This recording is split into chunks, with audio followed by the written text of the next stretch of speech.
I was the family black sheep until the day I inherited everything and watched them all scramble to explain why they'd abandoned my passing away daughter. For 3 years, I'd been begging my family for help. My 8-year-old daughter Lily needed experimental cancer treatment that insurance wouldn't cover. $400,000. I'd sold everything. My house, my car, my business. Still wasn't enough. My brother owns 3 dealerships. My sister's husband runs a hedge fund. My parents retired with a $2 million portfolio. But when I called them crying, asking for loans, for anything, they all had the same response. We can't enable your poor financial decisions, Marcus. My mom actually said I should let nature take its course instead of throwing good money after bad. She said this about her own granddaughter. When I started a GoFundMe, my sister called me embarrassing and made me take it down because it reflected poorly on the family name. My brother told his friends I was playing the victim to avoid taking responsibility for my debts. The last family dinner I attended, my uncle pulled me aside and whispered, "Maybe this is God's way of telling you to move on and have healthy children." I cut them all off completely, moved across the country with Lily, lived in a studio apartment, worked 3 jobs, took out predatory loans with 30% interest rates. I was going to save my daughter, even if I had to sacrifice everything. Lily fought for 18 months. The treatment worked initially, but then her body started rejecting it. She passed away, holding my hand, asking why Grandma and Grandpa never visited anymore. At her funeral, not one family member showed up. 2 weeks later, a lawyer called. Turns out, my great-aunt Beatrice, who I'd only met twice as a kid, had passed away and left me everything. She'd been following my story through a family friend and was disgusted by how they'd treated me. $4.8 million,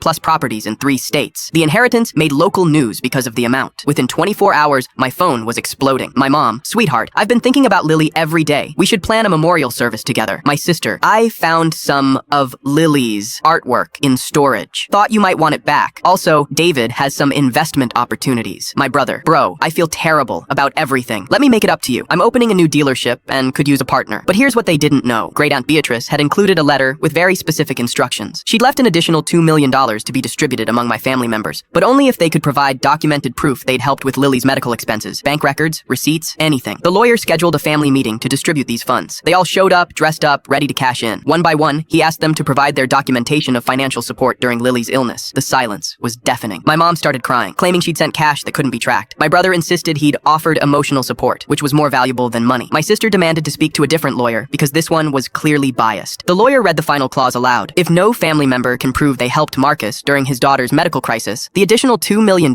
will be donated to the Children's Cancer Research Foundation, along with a public statement detailing the family's abandonment of a sick child. My sister screamed that Beatrice was a vindictive old witch. My brother accused me of manipulating a stranger. My mom begged me to remember that we're still family. The donation was made the next day. The local newspaper ran the story with the headline, "Anonymous Family Abandons Sick Child, Loses $2 million Inheritance." I moved to a town where nobody knows our story. Started a foundation in Lily's name. Built a life surrounded by people who actually show up when things get hard. My family still calls sometimes, usually around holidays. I let it go to voicemail. The black sheep doesn't need a flock.